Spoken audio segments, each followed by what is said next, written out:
Okay. Okay. Bye. Goodbye. Bye. Yes.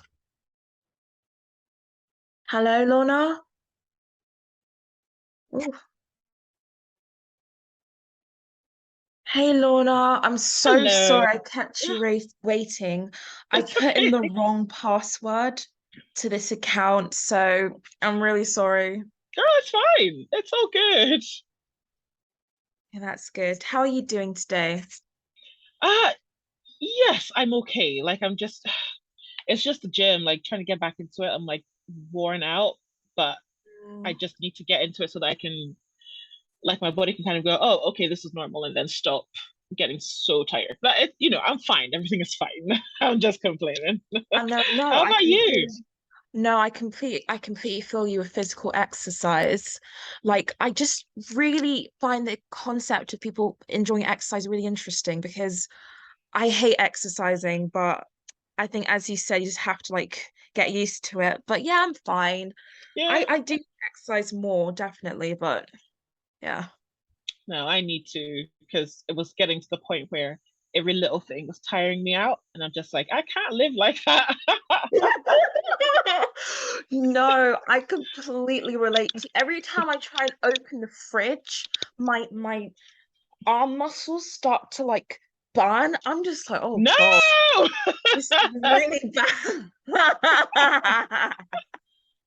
Oh Oh my God. God, no. They need to make exercising more fun. Like, I don't know. I know this is the thing that I'm trying. Like, at the moment, I'm doing more of like weights and cardio. So Mm, like it does make me tired, but at least I'm not like all the yeah. time, which I think is helpful. And then I've tried Pilates, which actually really hurts. Well, not Yeah. while you're doing it, but like afterwards, I was like, oh, there are muscles that I didn't realize I had.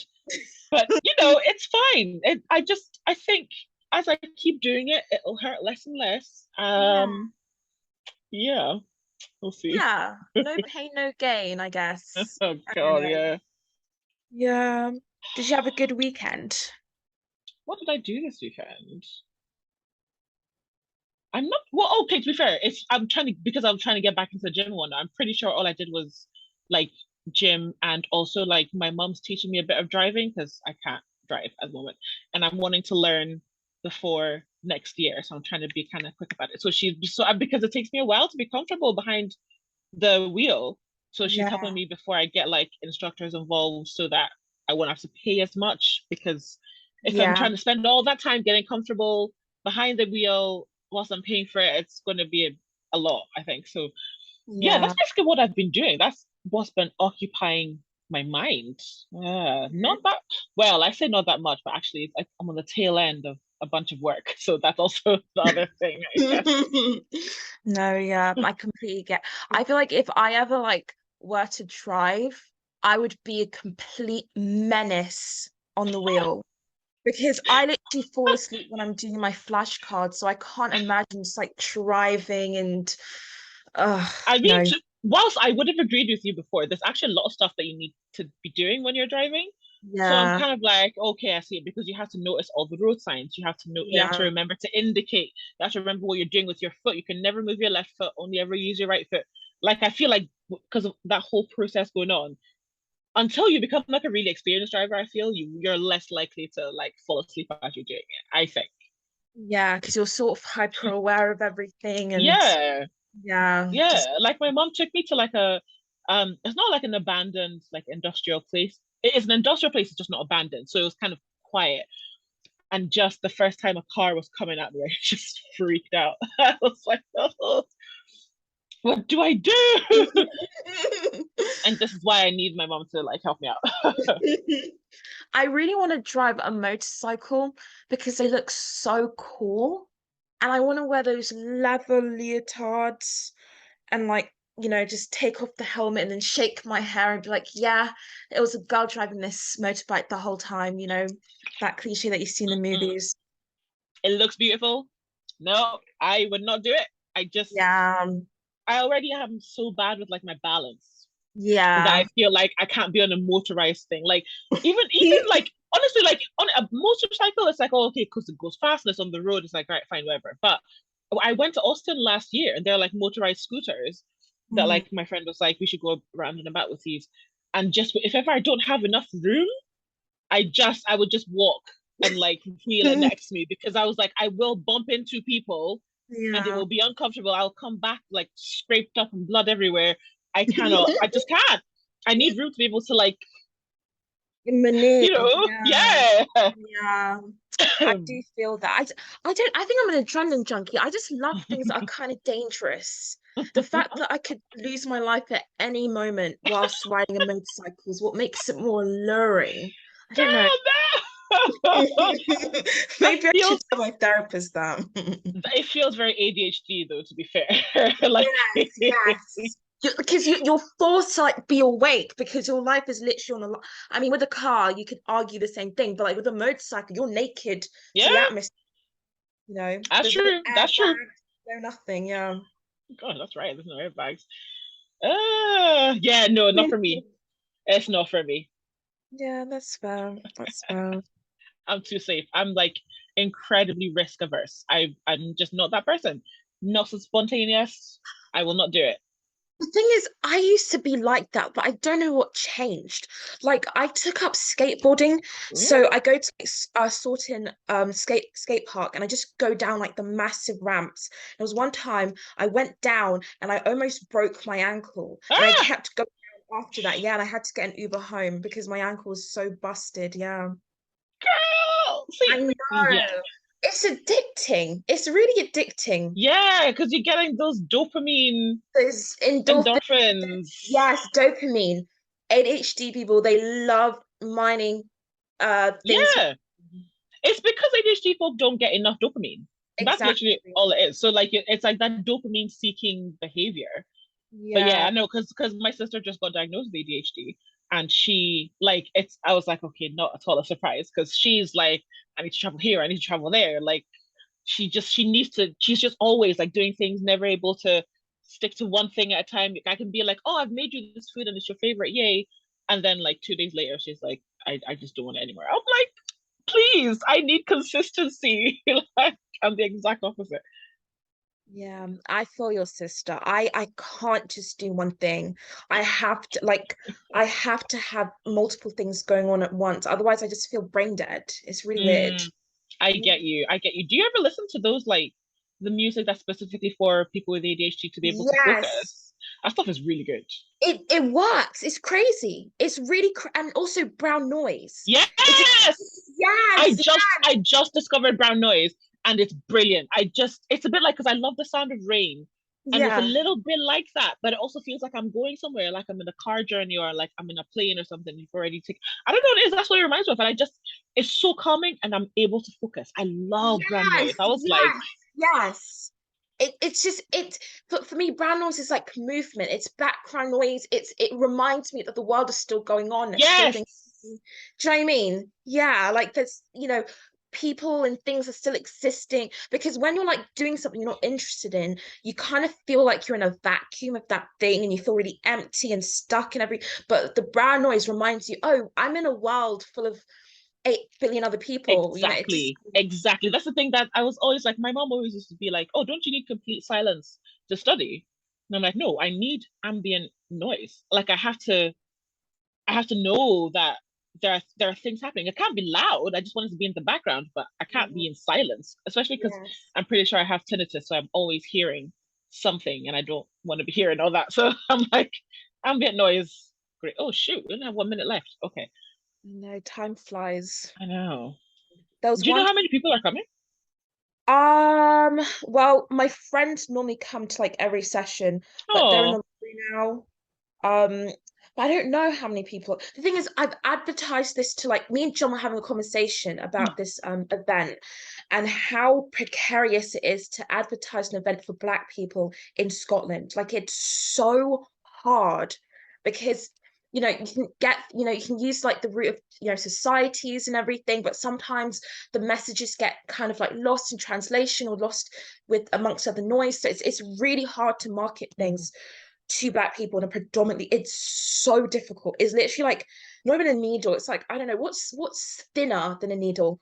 A What is pin? it? They'd be about the same. They're both pretty Yeah, they're skinny quite thin. creatures. A needle sliced in half in a There we go. haystack. Yeah, it's That really hard. yeah. I'm not I'm not surprised that you have that issue just because it's the same. Like you just don't know if you don't know where the black people are, like Yeah. how are you going to aim anything Yeah. towards them? It's crazy. Like I've been here, I moved to Scotland when I was like 14, and I moved to Edinburgh when I was 15. And I barely saw black people until I was like 18, and I made like my first black friend. And she took me to a Oh, performance thing that she was doing, and I was like, oh, there are black people in Edinburgh. this is why I y'all didn't were realize that. hiding. I truly had I was like, where have you all been? There are so many of you, and I've never seen you before. Like, it's We're mad. here, but we're just hiding, and it's just we need to like, black people I assemble. know. Yeah. Exactly. And it's weird because you always think that you're alone. Yeah. Like I was like, oh gosh, are there any other like black female screenwriters? Because when I did the MA, I was the only black person on the course. Oh, Like, and but that's I'm so used to that. That's been my whole life has been I'm the only black person in the room, which yeah. I'm just like I'm like okay, I guess but like Yeah. it wasn't even like oh there's another black writer that we can like kind of come together, find other black like it's I don't know what it is. We're so separated and isolated. Like Yeah. if there was like a black only social media, then we could Yeah. just be like, oh, everyone in Edinburgh, everyone in Glasgow, let's come together and do a thing. But I don't know, like it's for some reason it is really, really difficult. And we are just now trying to get on top of it. So like Stuart is one of the people trying to get on top of it. Yeah. I'm like on the board of GMAC now, and that's something that we're trying to do in one Yes. of our like groups. And it's very like it is really difficult. It's hard, but I feel like our efforts, our concerted efforts, it's all cumulative, So we're doing Hidden Voices, Stuart's doing his amazing thing with Create Hmm. Anything, you're doing your amazing thing with GMAC. So it's like getting all these people together, and hopefully we can sort of bring them all together as a collective. It's Yeah, it's sort of like sending out search groups, separate search groups, and then we just bring. yeah.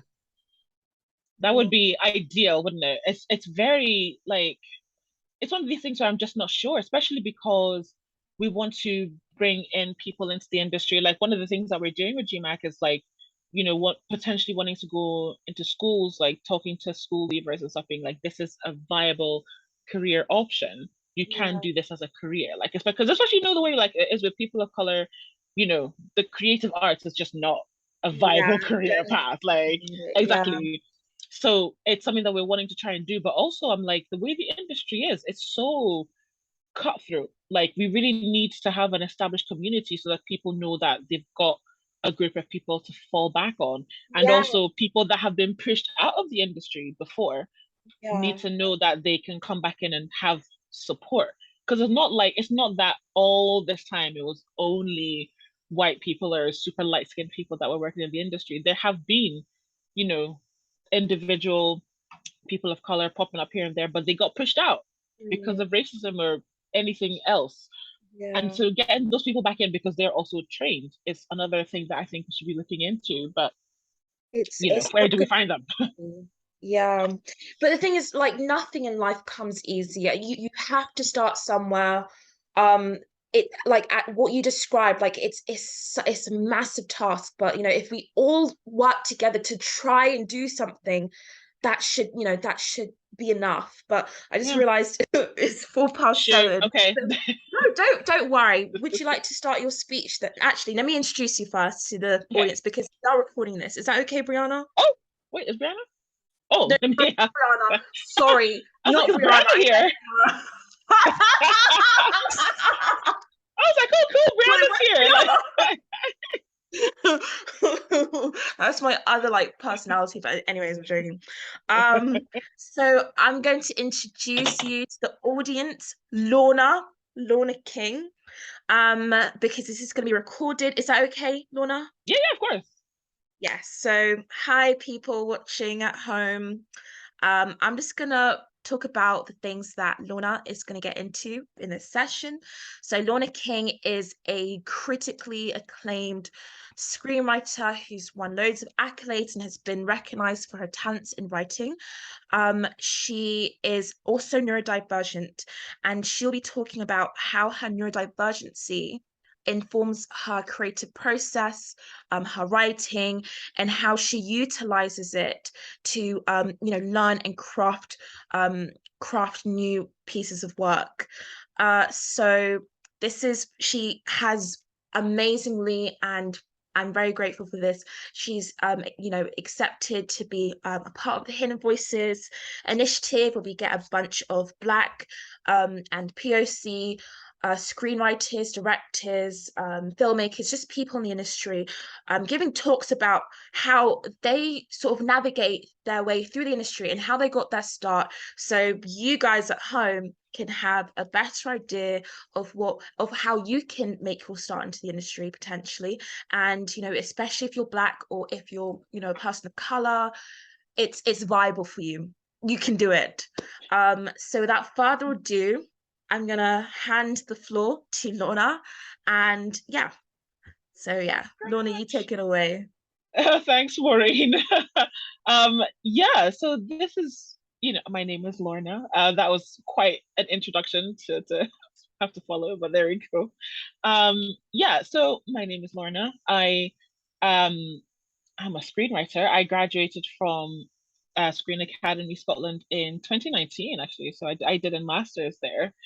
And that was incredibly instructive of me. So I think I'll go in a chronological order just to kind of um, make things make a bit more sense to you guys.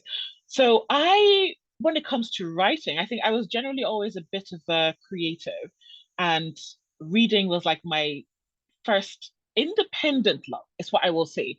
Because I was raised in a family that loved music. There was music around all the time. So like I got super into music and singing, but that wasn't just my thing. Funny story. I was in Ghana in kindergarten, and I was graduating kindergarten. And they do like they don't do it here, but in Ghana they will do like class rankings. I don't know if they still do it, but they did when I was a kid. And so like it'll be like first, second, third. I think they did the top five in every class at the graduation ceremony. So the school that I was at, it wasn't just a kindergarten. It went up to like the end of primary school. So it was a long, because they did the graduation for the oldest students right up into the youngest. So we were like part of the last. It was a super hot day. I remember being uncomfortably hot. Um, anyway, I actually came third in my class, which was crazy to me because I was like, I'm not that good at schoolwork. That's wild. So like that validation, I think, made me a little bit more academic. But the important thing actually was that as part of the prize, and you're doing the stage walk because it's a graduation.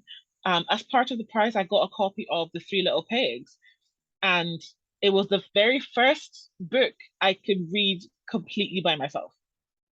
And I was clearly a kid that really loved her independence, and that was the thing that sparked my love of reading.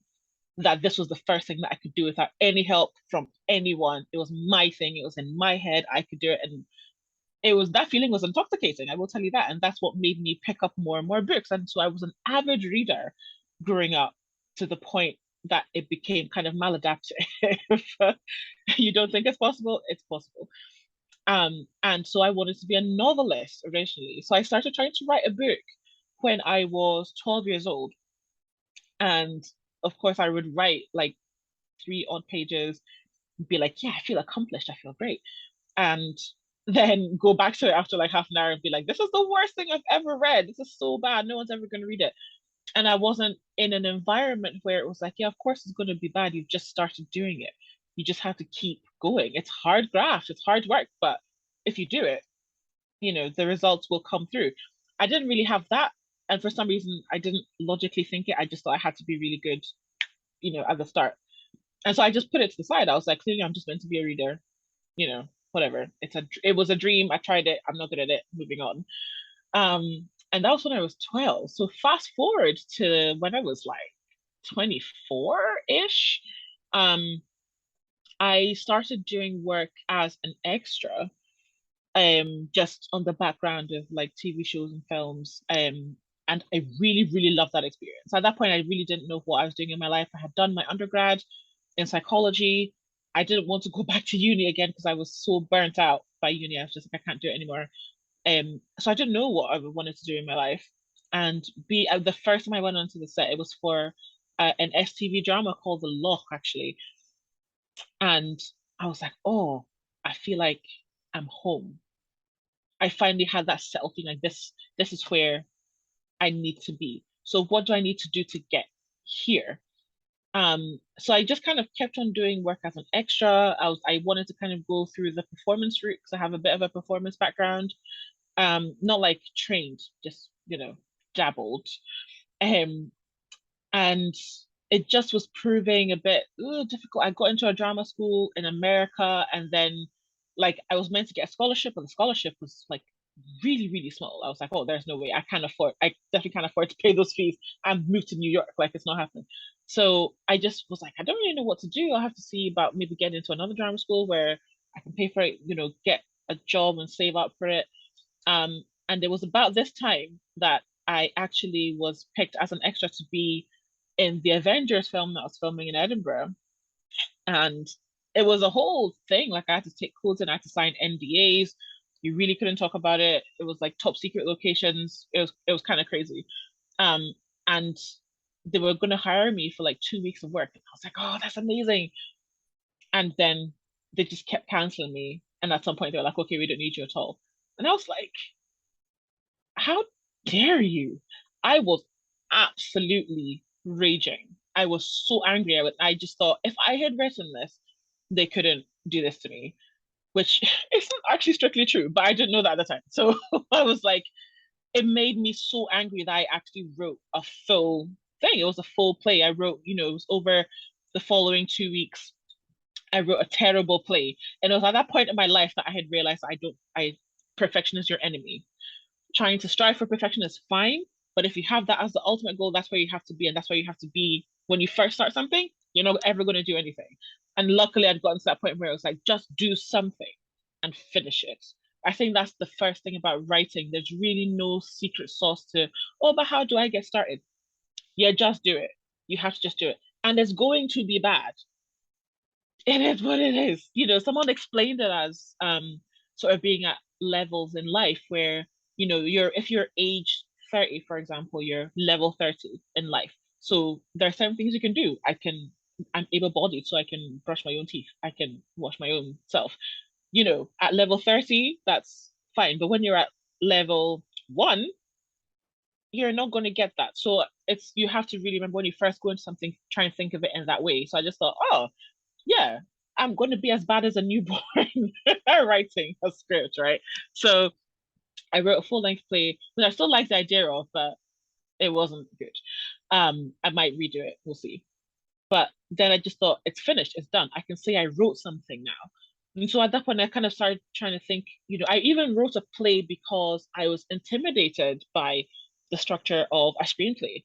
Because I knew what scripts looked like. Interestingly, my grandfather was a filmmaker, so I actually knew how scripts are meant to be formatted.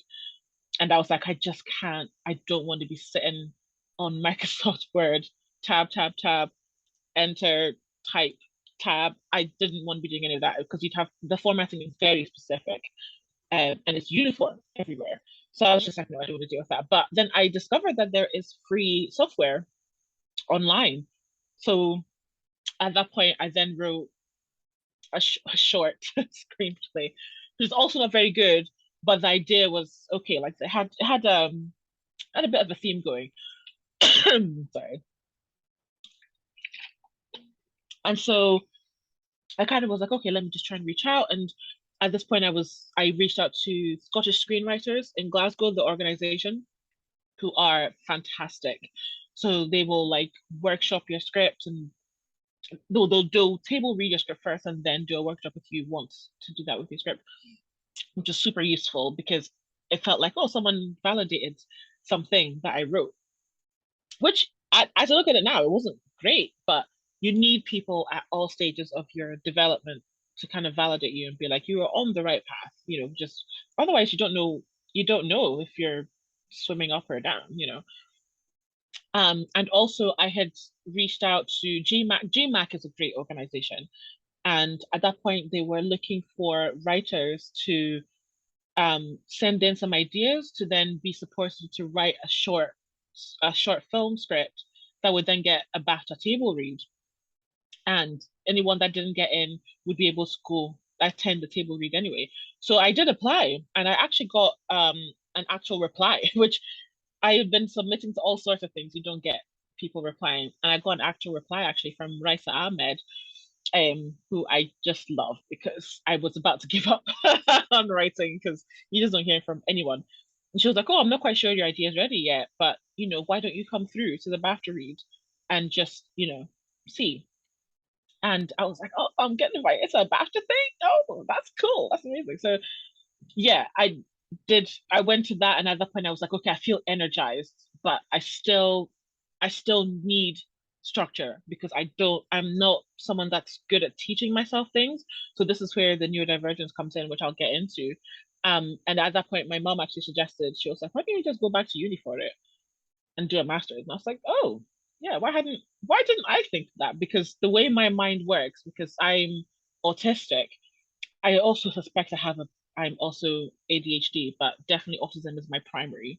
I flourish best in like classroom environments. I need to sit down and, in a place that facilitates learning with other people to kind of figure things out in my mind. I really, really need that generally. Um, so getting onto the masters was amazing because I was like, I haven't read anything that good. I don't know if I'm gonna get onto a master's program at Screen Academy.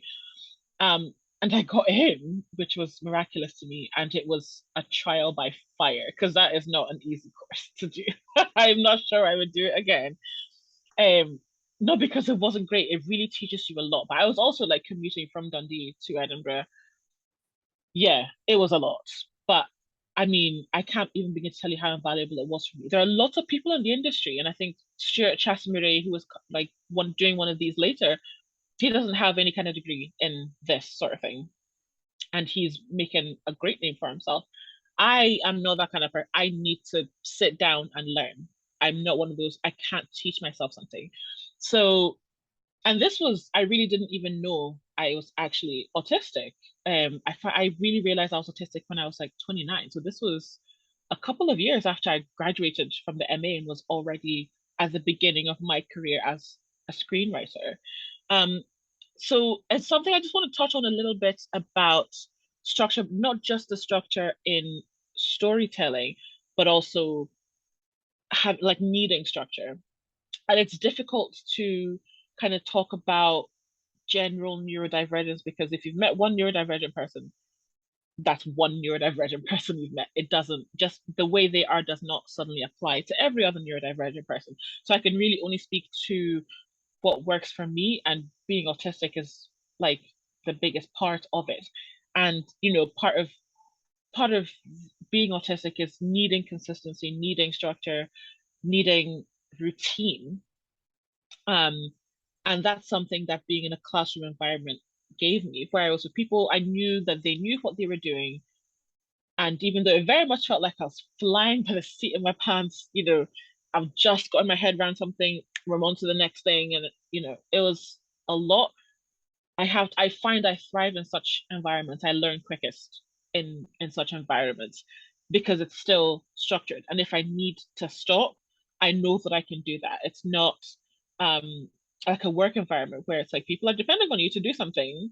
You need to do it. You don't have that luxury of being like, oh well, I'm a little unsure. You can't do that in a work environment, especially in an industry like this where you know, people are taken on and let go just like that. And writers are like the least respected people in this industry, which is wild since something needs to be written in order to be produced and directed and whatnot.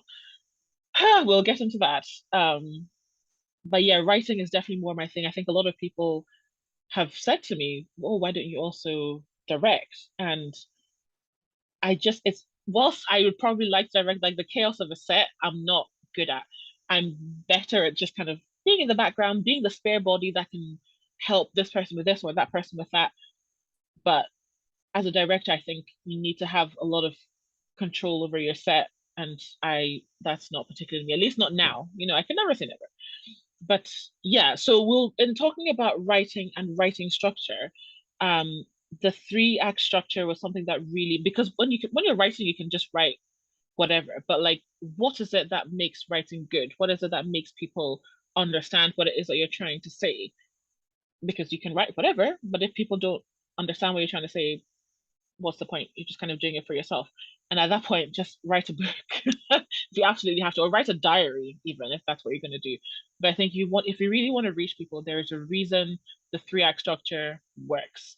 And I think if anyone wants to read a book, because books are also super helpful with screenwriting, the book by John York, Into the Woods, where he goes into detail about the screenwriting structure, but more crucially, why it works, which is something I hadn't seen anyone else touch on. And I was finding it really hard to, I was like, but why do I have to do this, this, and this way? It just seems so, I get that it works, but why? And that book really explains why. So definitely get yourself a copy of that, because it actually changed my life. I can't even lie. So the three act structure is a specific way of telling a story, because that is essentially how our brains process it. And this is autistic people, well, neurodivergent people and neurotypicals, we all kind of digest stories in a certain way. Um, and I think it's certainly something, it's not even like, oh, there's a more Western way of digesting stories, or, in this part of the world, this is how. Oddly enough, it's actually really universal. This three act structure, some other people break it into 5 acts, which is just the same as the three act structure. It's just more steps, which is useful because you're breaking it down into smaller bits.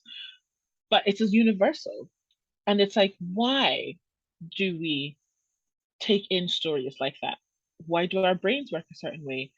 Why do we need things to go beginning, middle, and end? And beginning, middle, and end doesn't mean you can't do something like the movie Memento, where things are out of order. But there is a specific sequence to it for it to make sense. A movie like Memento could have been a complete mess, but there is a structure to it. It's a structure that stops things from going completely haywire.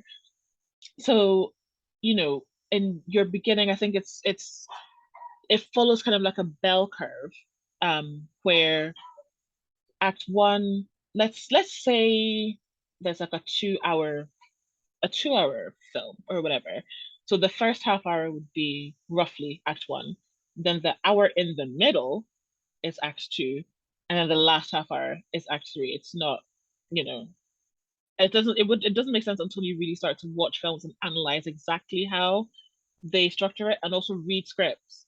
Go online and find scripts to read scripts for films that you love, read scripts for films that didn't quite work, try and figure out the differences. It was something that really helped me, because if before I was reading scripts, but I was just reading it as like, oh, this is a story I want to read. Oh, look, the Lord of the Rings, the Fellowship of the Ring scripts is great, but I wasn't really analyzing it.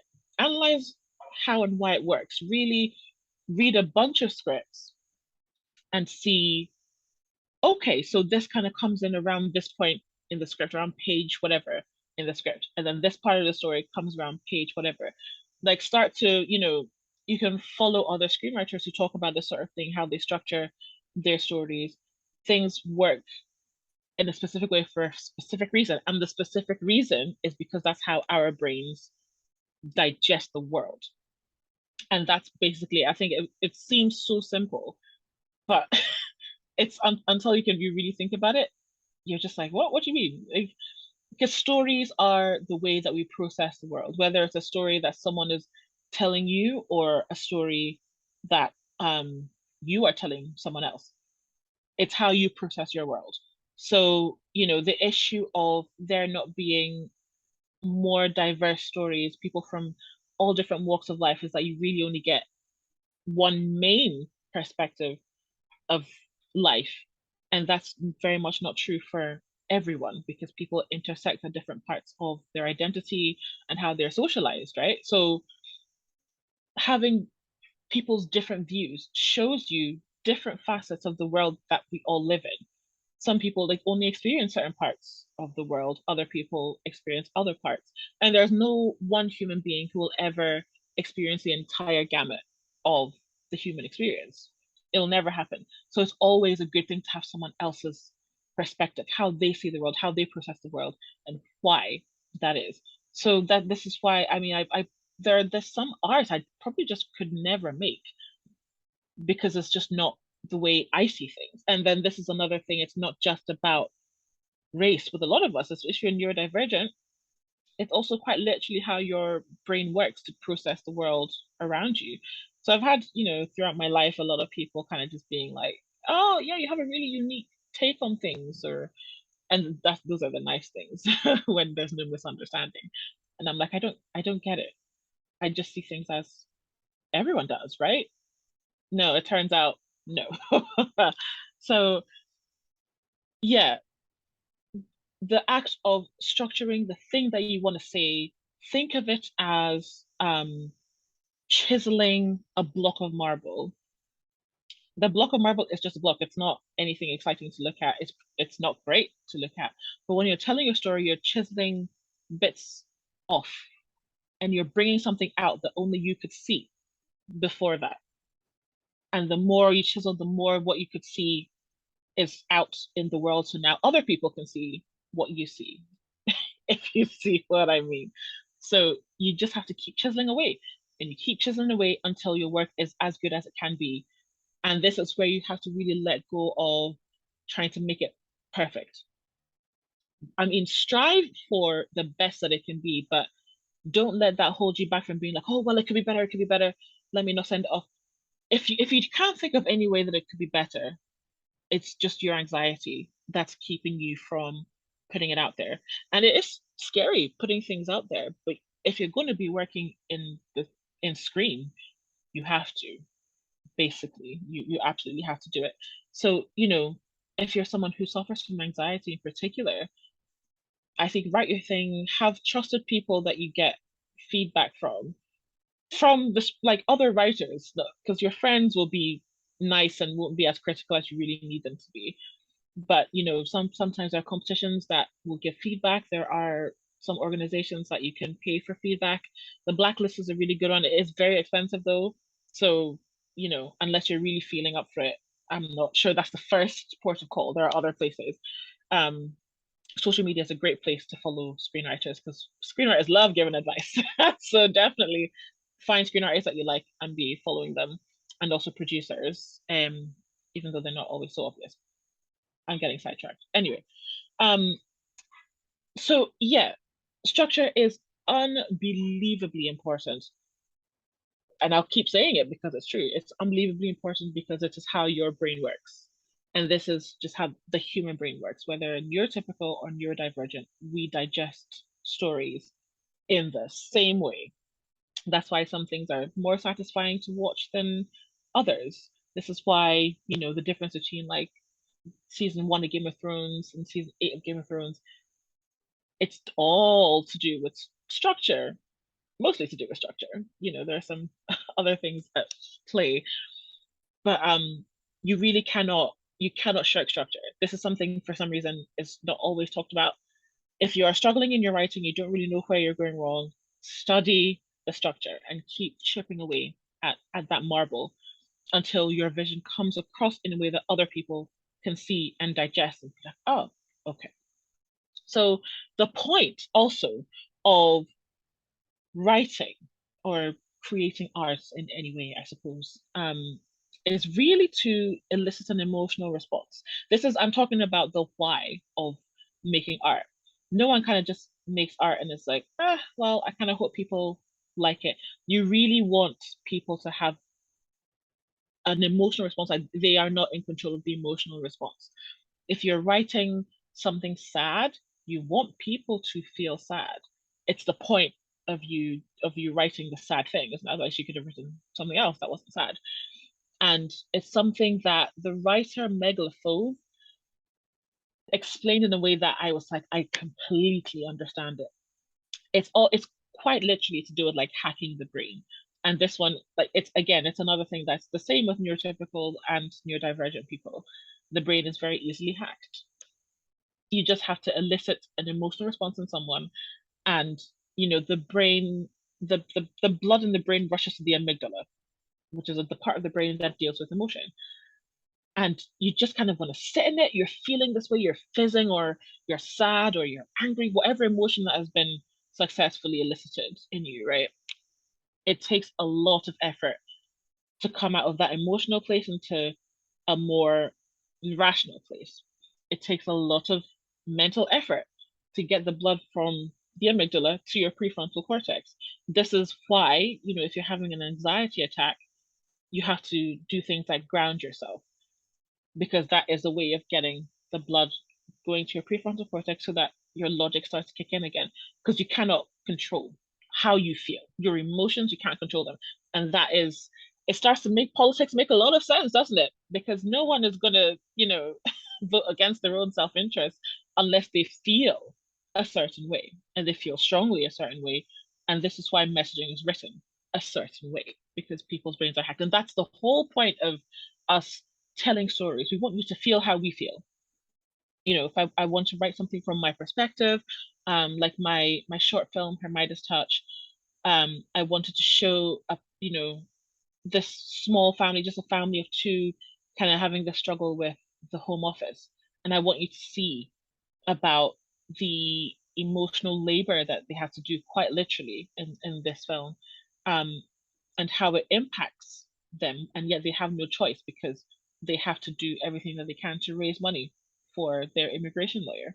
Um, I want people to feel that, and this is why storytelling and filmmaking, TV making is such big business, because emotions are big business. And when you realize that that is your goal, everything else follows. That's when you're like, okay, the point of structure is so that I can elicit this emotion. I want to structure it this way because I think it'll elicit this emotion. And of course, like, you're not going to get it right on the first draft. This is what I mean by chiseling.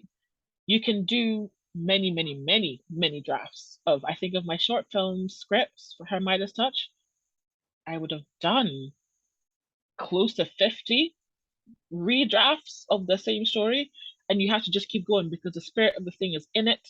But until you can chisel out the form, people cannot see what you're trying to say. And it's that important, and also that simple, simple in quotes, because that's the thing that once you nail it, you've got it, it's amazing, you know. So yeah, there's so much to go into when it comes into storytelling. But the way that we have to process things, and processing the intangible is where storytelling comes in, and that's the importance of it. And certainly the importance of having various, especially in my case, neurodivergent perspectives on life is hugely important, because you really don't see that a lot. I think I was working on a script that has a Black woman who is autistic, and oddly enough, I was working on the script that made me realize that I was autistic. Funny story. Um, and I just thought that if I was only making this for autistic people, it would be a hit.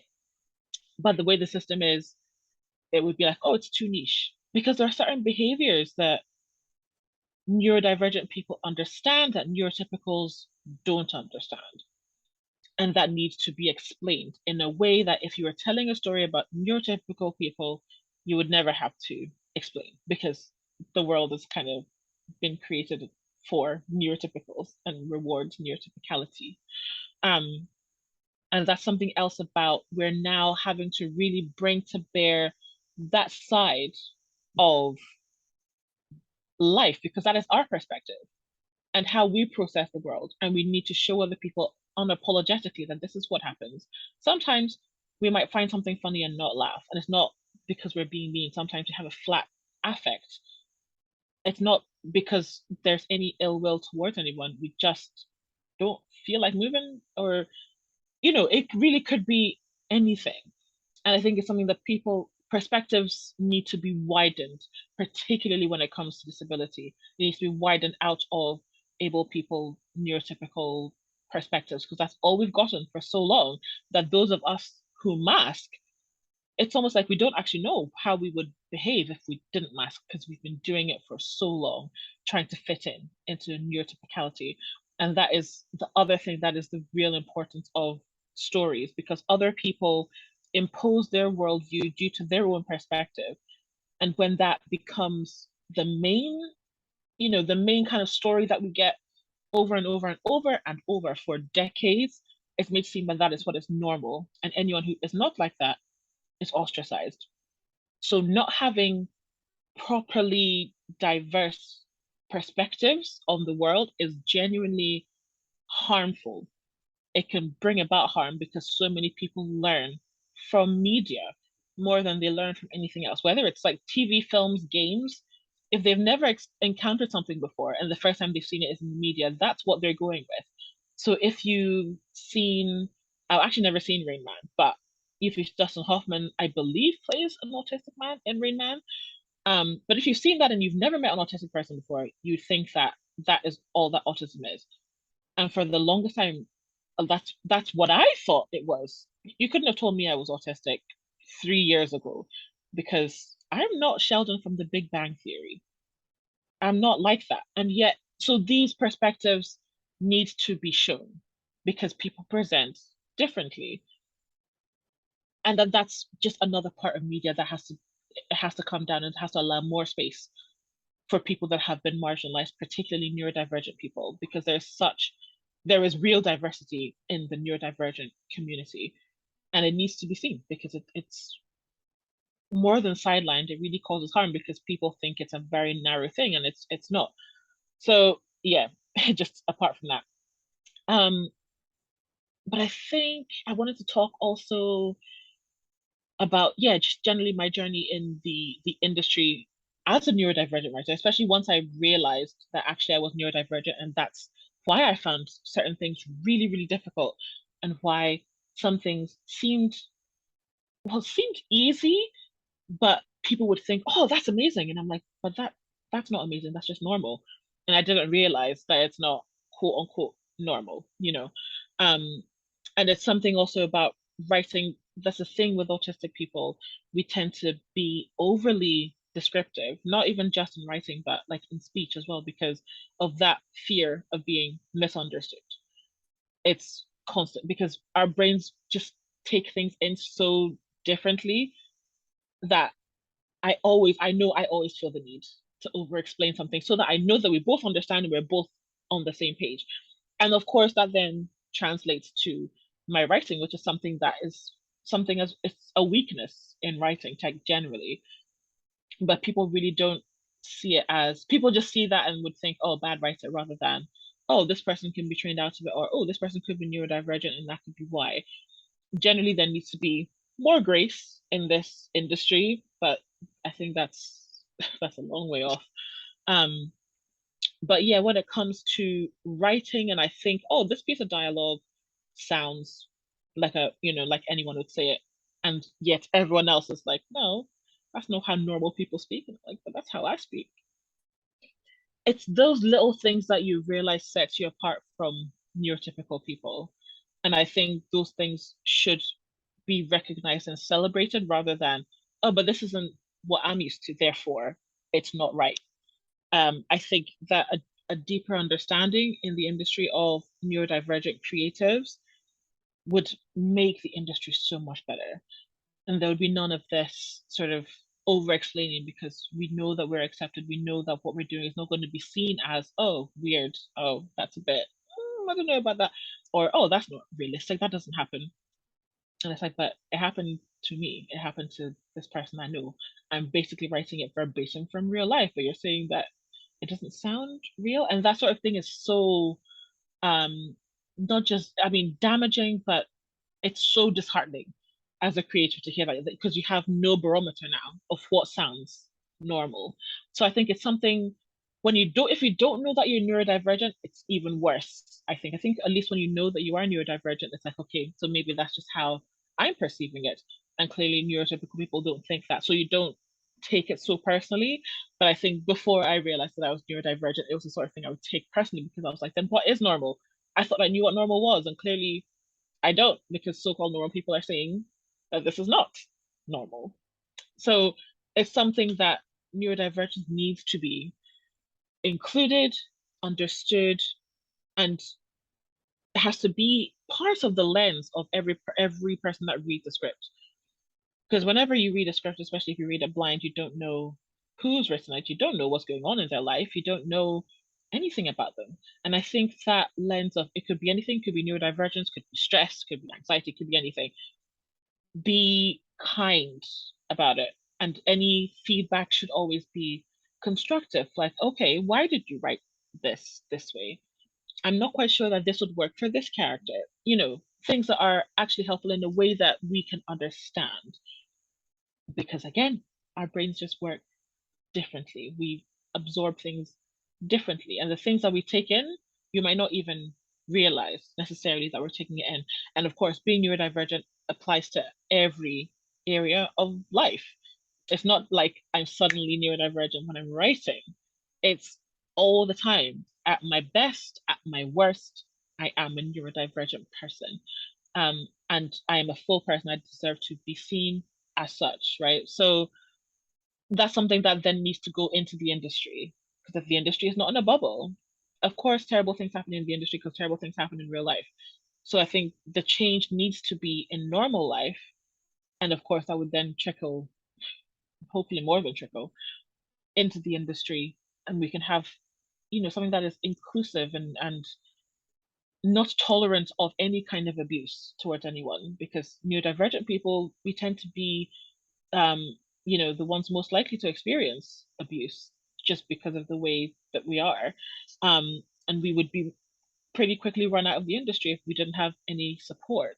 So, yeah, support is key, particularly if everyone needs support, but particularly if you are marginalized in any way, especially if you're marginalized in more than one way, and the support needs to be tailored to each person. It takes so much more time and effort to do that, yes, but the rewards that you would reap from that the industry would reap from that, would be, in the thousands in the magnitude. It would be so worth it for the gatekeepers of the industry to properly invest in its creatives properly like that. And it's such a shame with everything that's going on with the film house and potentially the Edinburgh International Film Festival, um, because it's the film house was where my grad film was shown on the big screen. They have been so supportive of Scottish filmmakers, and yet it's gone under, and it's just kind of begs the question of why, how, just one more support system, which may not have been perfect but was there, is now gone. So, and something else about being autistic is also that when you need routine and consistency, this industry is not routine or consistent. It's it's incredibly frustrating. But I think at some point, if you really have that burning need to create, you really cannot help yourself. And you just kind of have to try and carve out space and routine to do the thing that you want to do, to write or edit or direct or whatever it is you want to do. Don't ever let your neurodivergence stop you just because this world hasn't been formatted for neurodivergent people. It's harder, it's a lot more effort, it's a lot more mental effort in particular, and you will get burnt out faster. Hopefully not, but you have to be realistic with this sort of thing. You just do the thing that you want to do, and you try to be the change that you want to see. So I look out very specifically also for neurodivergent people, for people of color who want to be in this industry, and I try my best to sort of mentor, try and make it as easy, I guess, as I can for them. It's never easy because at the end of the day, you have to do the work. But when there's support, there's so much that you can do. You feel so much more empowered when you know that there's someone who has your back. So yeah, I think those are the key takeaways, I think, from my talk, is that neurodivergence should not ever stop you from doing what you want to do. When it comes to writing, structure is key, structure is king, um, because that is how everyone processes stories. This is just how our brains work. And it's always like, chiseling a beautiful statue out of a raw marble slab. You just kind of have to keep going and keep going until at some point it's like, okay, this is the thing that I've been trying to make, and other people see your vision. And the third thing would really just be about support, listening to neurodivergent people, accommodating us, and letting us do our thing. We are not anyone that holds back anything. It's, we're not burdens, right? We are full human beings who deserve to do the things that we want to be able to do. So yeah, those are the main things, I think. Definitely get John Yorke's book about structure, Into the Woods, because that really is a great book. And that's basically me, actually. I don't know if you have any questions, Maureen. I think that was an amazing talk. Thank you so much, Lorna. You're And welcome. it was so good. And one line that you said that really, because I've got neurodivergence as well, and one line that you really like struck me with was when you said when people say something funny or they say jokes and you register in your head that it's funny, but you just Mhm. can't be bothered to show that emotion. So basically, Yes. that happens to me all the time. So when you said that, I was like, what? Other people, Honestly, and yes, other people do experience it. Absolutely. Because it's always something that this was really when I started to try to like unmask, because it's something that I've been doing for so long that I was like, how do I really feel? Like, and then sometimes like someone would make a joke and I'm like, oh yeah, okay. Oh, I should laugh because they expect me to laugh. And that's the normal expected response. But actually we shouldn't have to. You can say something funny, I'll be like, haha, in my head. And my face would be completely like straight. And flat, like yeah. that happens to me all, and that just beautifully, and the reason why I mentioned it is because it beautifully like intertwines with the core message of your talk about representation mattering and realizing that we need to add these little sort of things and quirks and these things that other neurodivergent people may experience, Mhm. but because there's such a lack of like accurate representation, still a lack of accurate representation of autism, of ADHD, of Mhm. dyscalculia, dyslexia, all these different things. We just think that all these weird things that we do are just really off kilter, and that just we just need to suppress and hide Exactly. it and Mhm. mask. And I think your talk really illustrates the importance of showing these different things, because as you said, you kind of discovered that you're autistic quite late. And I imagine, and you also mentioned in your talk that we experience the world through TV. It's like the old saying, does life Mhm. imitate art, or does Yeah. art imitate life? It's kind of like it's all jumbled up. But because there's such a lack of representation of autism, as you said, I don't act like Sheldon, so therefore I must Right. not be autistic. It's such a, yeah, it's a multi-layered thing. It presents very differently in different types of people, especially in like in Black Mhm. people as Yeah. well. Like, if you're a bit shy or you just don't want to speak because you can't be bothered and you don't Yeah. speak, you might think that you're rude and you Exactly. and it's just like the intersectionality between race and disability. Like, there's so many interesting stories and conversations Right. that had if people were to have them. But because there's a lack of Black people, not just Black people, but lack of Black neurotypical people creating these stories, we can't explore these ideas, which Thank is you. really, really sad. Yes. But what makes me happy is the fact that you gave this talk, because the Black community was so diverse. We've got the Mhm. LGBT subsection, the disabled neurodivergent Mhm. subsection. There's so many different and the way our different identities sort of relate to each other and inform like our experiences can give way to amazing storytelling. Exactly. I've got one question for you, Lorna. So for the people at home, if they have ADHD or autism, I don't know if autistic people experience this. So please correct me if I'm wrong, but I know rejection sensitivity is like a Yes. massive thing. And Yes. you're entering the industry, all you're going to get is rejection for quite a while, and you have to Yes. build. So how does a person who has rejection sensitivity navigate that and still have the motivation to keep going? That is a really good question because you're absolutely right. I definitely I suffered for years from rejection sensitive dysphoria. And it's so like you can't, it's not even like, oh, I feel a bit extra hurt. Anyone who suffers from it, you know, it's not just, it's really big emotions. You can't just get rid of them. You can't just be like, oh, you know what, actually that person was wrong. And then you're okay. That's not how it works. Like you feel, gosh, I think okay. So what I have tried to do over the years, because I really truly hate that feeling, it's so horrible. I would do anything and everything to get out of it.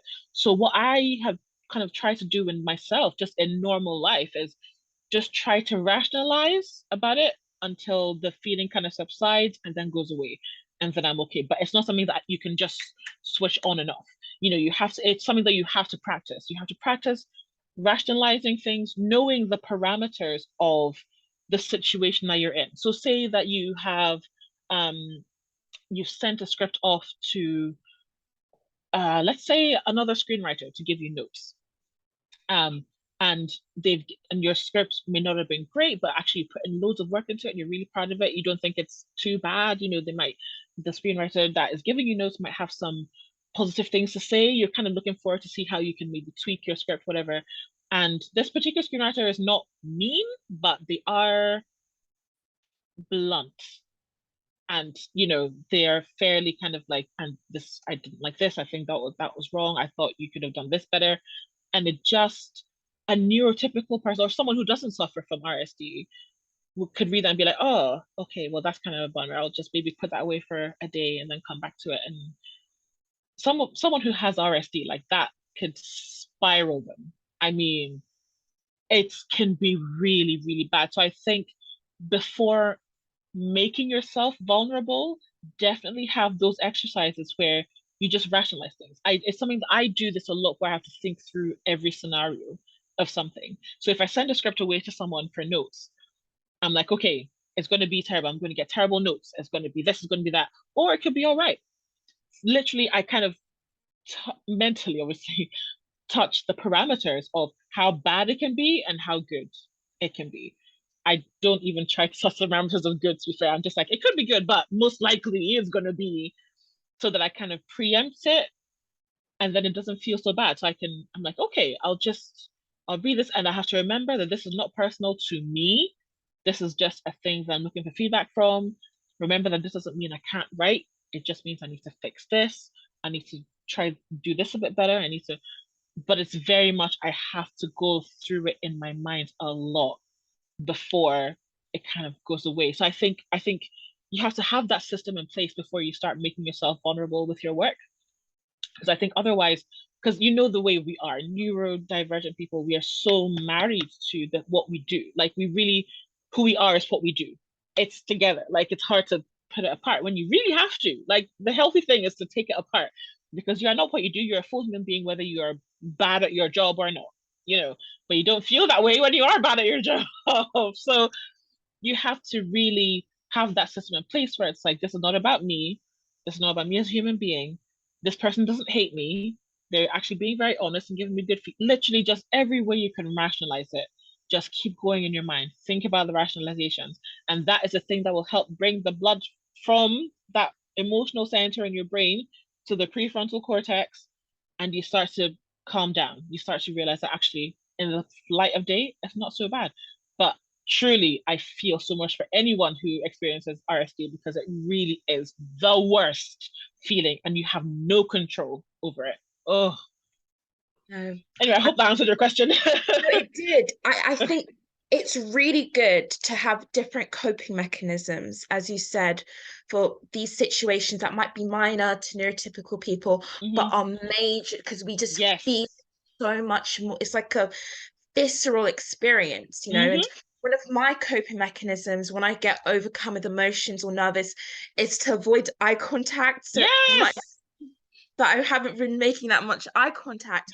And it's not because, I'm being rude or I don't, I think I'm better. It's just a coping mechanism that some people have Hmm. in order to feel more adjusted in their environment. You know, Exactly. It's about regulating yourself and your emotions. So like if you're starting to get overwhelmed, there's certain things that you just kind of naturally do. Like I naturally chew on like the inside of my cheeks and my lips and stuff. And Mhm. it's something that like my mom hates. She was like, "Stop twisting your face." I'm like, "But why? It's not hurting anybody, you know." But it's stimming is something that really really helps regulate emotions, and that's something I want to see more of on TV, where it's Yes. not have to, you don't have to explain it. Yeah, the Yeah. main character is not looking directly at the person talking to them. Yeah. They're autistic. It's fine. Like you don't have to explain all of that stuff, you know? So we Yeah. need to have more of that representation where it's just part of normal life. It's just normalized, you know? Yes. And that's the key word, normalize. And I I know we're kind of running out of time, but very quickly, because this conversation is so interesting, very quickly, different organizations, when they, say that they're for autism, they're not really for autism. They're Mm-hmm. actually for suppressing autism, Exactly. making people mask and hide their autism. But autism is it's like the way I see it, it's like having a different eye color or a different hair. Yes. You're just different. It's just a difference. It's not something that's wrong or bad. It's just something that's Mm-hmm. different. And people with fair skin, they might not be able to stay out in the sunlight for too long because they might burn. People with Mm-hmm. autism or ADHD might have to, as you said, stim a little to feel more comfortable with themselves. So I think media is so key and so integral in changing cultural ideas and mindsets on on autism and on Mm-hmm. ADHD and all these different things, and it may allow people to have more introspection as well about Yes. why they might be a little bit different, or why they do. Oh, it's because of, maybe I should contact my GP, or maybe I should Exactly. because it's just, it's like, yeah, no, it's a very complex Mm-hmm. condition. And as you said, if you know one neurotypical person, you know one neurotypical person. Exactly. And yeah, yeah. Do you have anything you Honestly. want to plug in, Lorna? Any Gosh, oh, I suppose I would, have I said everything that I want to say? I never know. But honestly, like neurodivergent people are as normal as neurotypical people. We just don't get that level of grace that we need. If the world was built in a way that everyone could be comfortable, mm-hmm. where, let's say like your coworker, like if let's say I was neurotypical, my coworker was neurodivergent, and my coworker works best at night and therefore works at home at night, it shouldn't be like a big deal. Or if someone else works best from home, or someone else is like, oh, I'm best between the hours of 8 and 12, and that's all they could, like, if the world was, it's really, at the end of the day, capitalism is our main problem, if I'm being completely honest, because it's capitalism that has to put us into boxes to maximize profit, and that is really the biggest problem in every area of life. It's capitalism that is bringing us all down. And I think that just being your full self as much as you can be. Not all neurodivergent people can afford to not mask, particularly like, and with Black women, already people like can assume that you're just being rude or standoffish. Like you have to be extra like, haha, smiley kiki. Like this is a thing I figured out years ago, and it works because that's what people want, you know? But yeah, just as much as you can, as long as it's not unsafe for you, be yourself unapologetically, because that, even just that, is a little bit of like a revolution, even It just a is little bit. revolutionary. And I feel like society, or disability, is basically decided by society. Hmm. Because if there were like a group of bird people, and I've always thought this, if there were like a group of bird people, right, and they could fly really high, and so most buildings, their entrances were like, really, really high, Yes. normal people would be disabled in that specific society. Not Yes. because there's anything wrong with us, but it's only because of that's how the way that society is built. So Yes. what you're saying about, the way people work differently and the way people, do things differently, the only reason why those people are considered disabled is because accommodations aren't being made for those people, and so their lives are unnecessarily made harder because, Exactly. yeah. You are 100% right. And like, I love that example because it really shows how ridiculous this world is. Because Mhm. it's like, really, it was just an arbitrary thing that has said that these qualities are what are normal and Mhm. everyone else can suffer. Mhm. Why? Why makes that decision? I don't Yeah. get it. you know? And it's something I was actually very super quickly, I was saying this to Murayo, shout out to Murayo Akande. Um, and I was saying that like I'm quite sure that a lot of Black people are actually neurodivergent because that whole concept of like CP or African time, color people time, that comes from that's time blindness. A lot of ADHD people have time That blindness. Like is so true. Oh I'm my just saying, God. right? That is so true. I'm just saying. I was just like, it sounds. I feel like a lot of Black people actually are neurodivergent. I'm just saying. No, that is so, you just spilt the hottest tea ever. That is so true. Oh my God. I know, right? So this is. It makes me think as well of like, so what is it like? African stories have to be westernized in order to appeal to neurotypical people because really, this is such a spicy take. But neurotypicality is based on Western people. It's I so am just true. saying. It's true because if you have like an African party and it starts at 7 p.m. and someone calls in at like 11 p.m., the hostess or the host is not going to be like, oh my God, you're late. And they'll be like, oh, Exactly. welcome, Auntie so and so, welcome, Uncle so and so.